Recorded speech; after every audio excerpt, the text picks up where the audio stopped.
The inspiration for Darkness Before Dawn is really very personal. When I was 15 years old, one of my best friends was killed by a drunk driver. Jimmy was there one moment playing baseball in the summer, and the next moment he was dead. That made a profound impact on me, and an impact that I carried with me for years and years and years, because I watched Jimmy's family and what they went through, the loss that they had to deal with, and the toll it took on them, not just in the days after his death or the years after his death, but the toll that it took on them for the rest of their lives. I wanted to write a book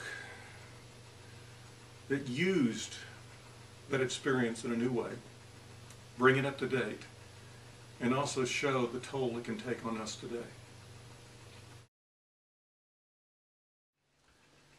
This is an issues book, it really is. I mean, we actually go into what I jokingly say could be 5 different Oprah shows based on the issues alone. I mean, we're talking about DUI, drunk driving. We're talking about abortion, suicide. You know, when you start looking at these things, we're talking about confronting those who have had great loss. We're talking about a justice system that seems to be favored for those who have power and money and influence.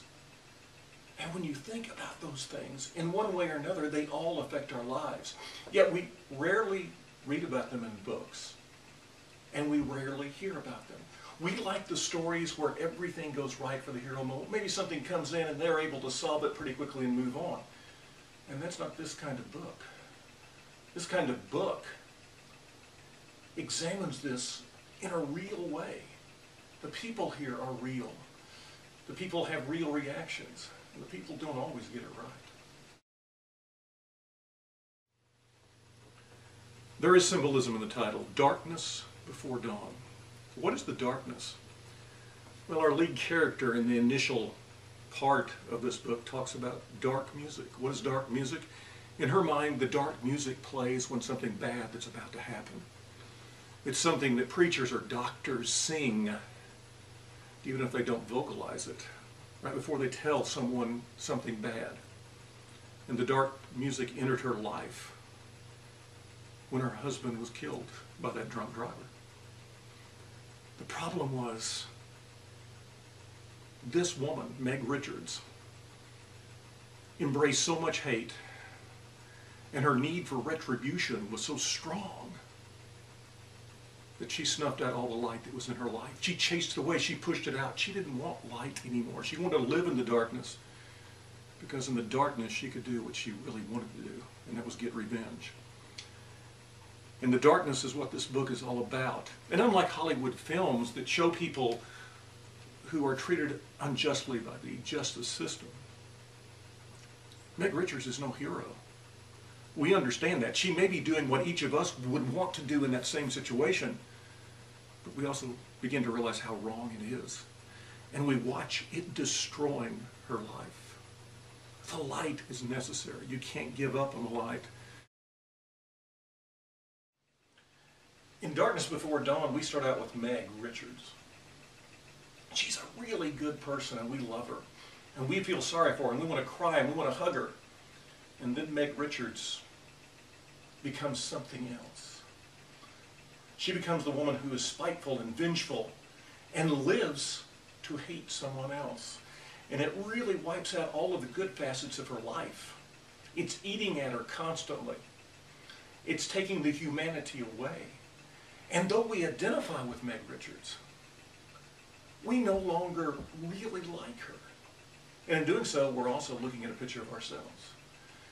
We look at the Meg Richards who's not going to forgive, who doesn't want to forgive, who doesn't want to move on, and we want to be that person, but we don't want to look that ugly. And then we look at Jim Thomas, the teenager who was drunk, from the rich family who has all the power, and we look at him and we don't like him at all. He's cocky and self-assured, and we want to see him taken down a notch. And then as it starts to happen, and he starts to be destroyed, and he starts to be without this cover that we hate, we find ourselves identifying with him and feeling sorry for him. And it confuses us, because we're identifying with a person who we know is bad, who has done this horrible thing, and yet we are also identifying with a person who we initially loved and now we don't like because maybe they're reacting the same way we would. In some ways, this book is a mirror that forces us to look at ourselves. As you read this book, pay attention to the background characters.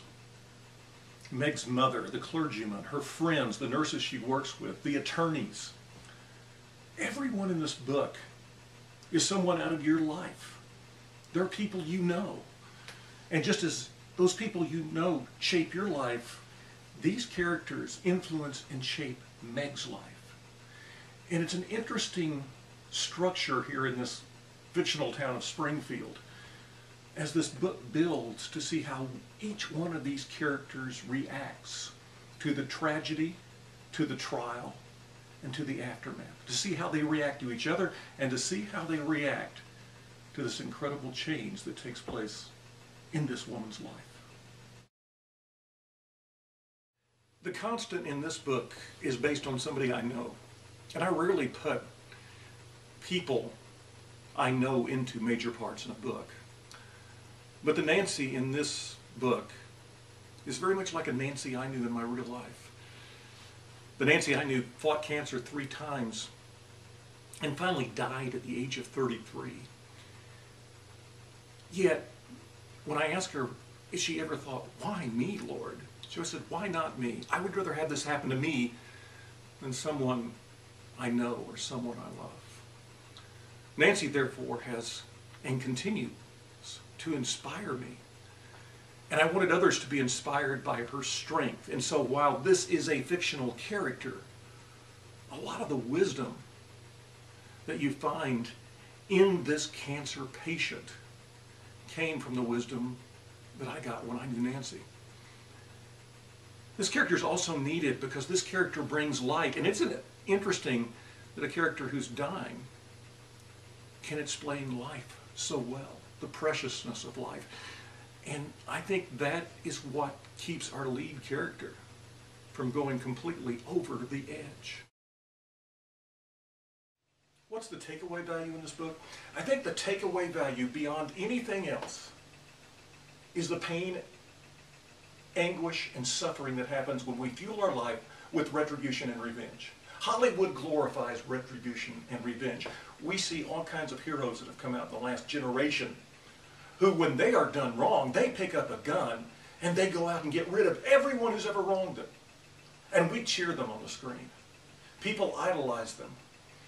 Little toys are sold of them. We teach our kids this is the way it's supposed to be. But as Nancy says in this book, a little bit of hate is like cancer.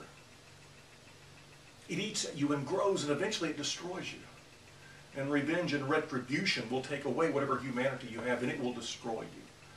So ultimately, this book shows that in a brand new light, and also talks about the power of forgiveness.